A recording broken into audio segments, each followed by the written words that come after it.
నిజాయితీ కలిగిన శ్రీను. సువర్ణపురం అనే గ్రామంలో భూపతి అనే జమీందారుండేవాడు. అతను ఒకరోజు డబ్బు మరియు నగలు తీసుకుని వస్తున్నాడు. ఆ దారిలో దొంగల భయం ఎక్కువ. ఈ దారిలో దొంగలు ఎక్కువ.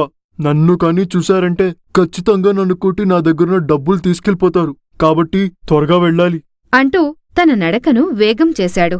అలా భయపడుతూ నడుస్తూ ఉండగా భూపతి అనుకున్నట్లుగానే ఒక దొంగల ముఠ అతన్ని అడ్డగించారు. రేయ్, మర్యాదగా నీ దగ్గరున్న డబ్బులిచ్చి బయలుదేరు. దొంగ దొంగ నన్ను రక్షించండి అంటూ కేకలు వేయటం మొదలుపెట్టాడు. ఆ కేకలు విన్నా అటుగా వెళుతున్న శ్రీను ఆ కేకలను విని ఆ వ్యక్తి దగ్గరకు వచ్చాడు. శ్రీనుని చూసిన దొంగలు శ్రీనుని బెదిరించారు. నువ్వు ఇక్కడి నుంచి వెళ్ళు, అతనితో పాటు నిన్ను కూడా కొట్టాల్సొస్తుంది.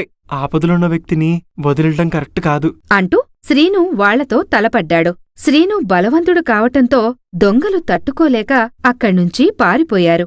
భూపతి ఎంతో సంతోషించాడు. నాయనా, నువ్వెవరివో నాకు తెలీదు, కాని నాకు చాలా పెద్ద సాయం చేశావు.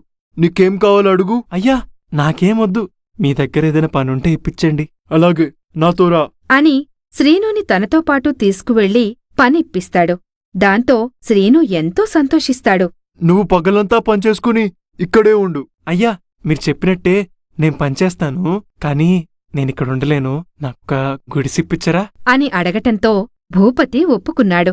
శ్రీను భూపతి దగ్గర కష్టపడుతూ నమ్మకంగా పనిచేశాడు. శ్రీను మీద ఎంతో నమ్మకం ఏర్పడింది. అది ఇతర పనివాళ్లకు నచ్చలేదు. ఒకరోజు భూపతిగారింట్లో ఒక నగ పోయింది. దాంతో అందరూ దాని గురించి వెదకసాగారు. కాని ఎక్కడా దొరకలేదు. పనివాళ్లు భూపతి దగ్గరకు వెళ్లారు. అయ్యా, ఆ నగ ఎక్కడా దొరకట్లేదు. మాకెందుకో సీను మీద అనుమానంగా ఉంది. ఎందుకంటే అతనిక్కడ ఉండట్లేదు కదా అని చెప్పటంతో సీను మీద ఎంతో నమ్మకం ఉన్నప్పటికీ వీళ్ల బలవంతం మీద భూపతి సీను గుడిసె వద్దకు వెళ్లాడు.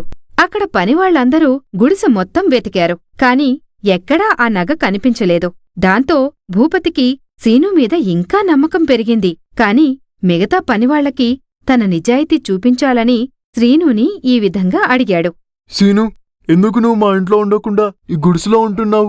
అయ్యా, నేను మీ ఇంట్లో ఉంటే ఆ సౌకర్యాలు అలవాటైపోతాయి. అందుకే నేనిక్కడున్నాను. అంతే తప్ప నా మనసులో ఎటువంటి దురుద్దేశం లేదు అని చెప్పటంతో మిగతా పనివాళ్లు చేసిన తప్పుకి తలదించుకున్నారు. ఈ కథలోని నీతి: నిజాయితీకి ఎప్పుడైనా తగిన బహుమానం లభిస్తుంది.